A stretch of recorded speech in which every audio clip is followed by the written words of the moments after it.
اتنا ناز کریں کم ہے کہ اس امت میں اسلام کے لیے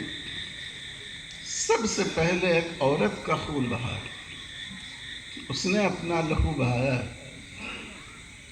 میں نے یہ بات اس لیے کہی کہ بہت دیر سے یہ بات ہو رہی ہے، ہم اس کا مقابلہ کریں گے۔ ہم کو اپنے محلوں میں ایسا ماحول بھی بنانا چاہیے کہ اگر ہمارے ایک بھائی کو اگر کوئی آدمی ترچھی نظر سے دیکھے تو محلے کا ہر مسلمان اس کے ساتھ کھڑا ہو، قانون کی لڑائی میں کھڑا ہو، اس کے جو لوگ رہ گئے ہیں اس کی مدد میں کھڑا ہو، لیکن ہماری ہمت ٹوٹنے نہ پائے۔ اللہ کے دین کے لیے یہ قربانی ہمارے حوصلوں کو توڑ نہیں دی۔ پوری مکی زندگی میں آپ دیکھیں کیسی تکلیفیں صحابہ کو دی گئی۔ سیدنا حضرت بلال رضی اللہ تعالیٰ عنہ کو، حضرت صہیب کو اور تمام صحابہ کو، کیا اللہ اس بات پر قادر نہیں تھے کہ مکہ کی 13 سال کی زندگی، پھر مدینہ کی 8 سال کی زندگی، 8 سال کے بعد مکہ فتح ہوا اور سارے لوگ مسلمان ہو گئے؟ یہ جو 13 اور 8 21 سال مسلمانوں نے آزمائش کے ساتھ گزارے، کیا اللہ اس بات پر قادر نہیں تھے کہ جب پہلے دن آپ صفا کی پہاڑی پہ چڑھے اور آپ نے ایمان کی دعوت پیش کی تو سارے لوگ ایمان لے آتے؟ لیکن ایسا نہیں ہوا۔ اللہ چاہتے تھے کہ اس امت کو اپنے دین کی حفاظت کے لیے اور اپنے ایمان پر ثابت قدمی کے لیے جن جن آزمائشوں سے گزرنا ہے ان تمام آزمائشوں سے حضور صلی اللہ علیہ وسلم کو اور آپ کے صحابہ کو گزارا جائے، تاکہ کبھی وہ کمزور نہ پڑے، اس کے سامنے ایک اسوہ رہے کہ جب ہمارے حضور کے ساتھ، صحابہ کے ساتھ ایسی آزمائشیں ہو سکتی ہیں تو ہم کس کھیت کی مولی ہیں؟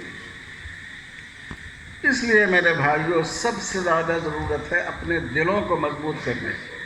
آپ نے سنا ہوگا چند سال پہلے آگرہ میں کچھ معمولی غریب مزدوروں کو لوگوں نے پکڑا اور کہا کہ جے شری رام کا نعرہ لگاؤ ورنہ تم کو مار ڈالیں، اور ان کو مارتے رہے۔ لیکن اللہ تعالیٰ ان مزدوروں کو بہترین اجر عطا فرمائے کہ انہوں نے جان دے دی، مگر یہ جملہ اپنی زبان سے نہیں کہا۔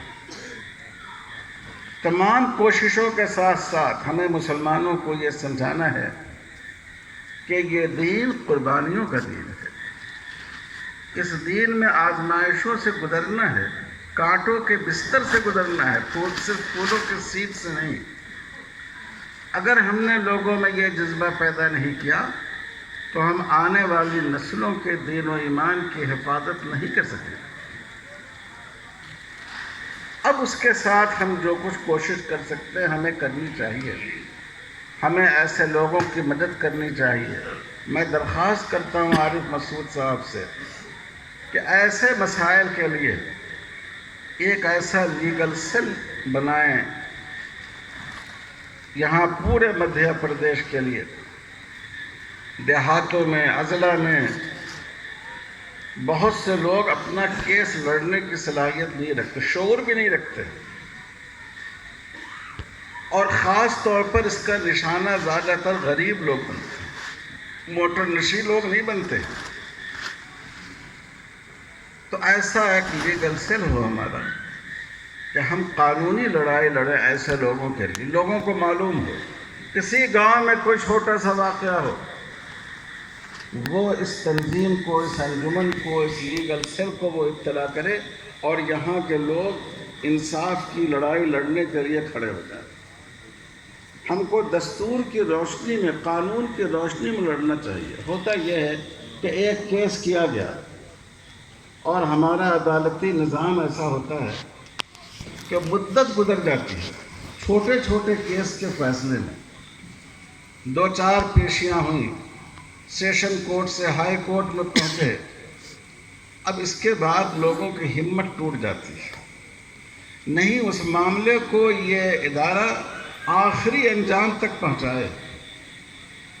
اگر کچھ لوگوں کو اس کی سزا جیسی ملنی چاہیے مل گئی،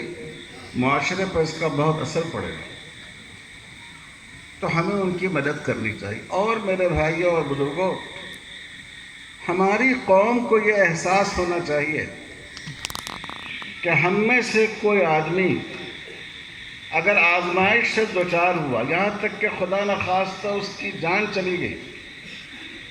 تو میں تو ایک باپ تھا، میری اولاد کے لیے پوری امت باپ بن کر کھڑی ہو جائے گی۔ میری بیوی کو کسی کے سامنے ہاتھ نہیں پھیلانا پڑے گا، میری بچیوں کی شادی لوگ اپنی لڑکیوں سے پہلے کریں گے، میرے بچوں کی تعلیم کا انتظام لوگ اپنے بچوں کی تعلیم سے بڑھ کر کریں گے۔ یہ جو ادارہ جو ہم نے لیگل سیل کی بات کہی، اس میں یہ شعبہ بھی ہو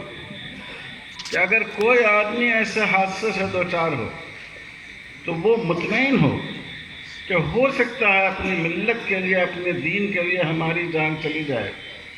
لیکن پوری قوم ہمارے خاندان کے پیچھے کھڑی رہے۔ اگر ہم نے ان میں یہ یقین پیدا نہیں ہونے دیا تو آپ یقین جانیے آئندہ کوئی حوصلے کے ساتھ آگے کھڑے ہونے کی ہمت نہیں کرے گا، کوئی اپنے قوم کے لیے لڑنے کو تیار نہیں ہوگا۔ آپ دیکھیے مدینے کی پوری زندگی حضور صلی اللہ علیہ وسلم کی غزوات میں گئی، ایک ہی سال کے بعد غزوہ بدر کا واقعہ پیش آیا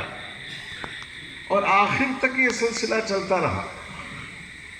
لیکن وہاں کبھی مسجد میں چندہ کرنے کی نوبت نہیں آئی کہ فلاں صاحب کی جان چلی گئی ہے، ان کے گھر کھانے کا کوئی انتظام نہیں ہے۔ صحابہ نے ان کی ضرورت کو اپنی ضرورت سمجھا، صحابہ نے ان کو بچوں کو اپنا بچہ سمجھا، صحابہ نے ان کی بیٹیوں کو اپنی بیٹی سمجھا۔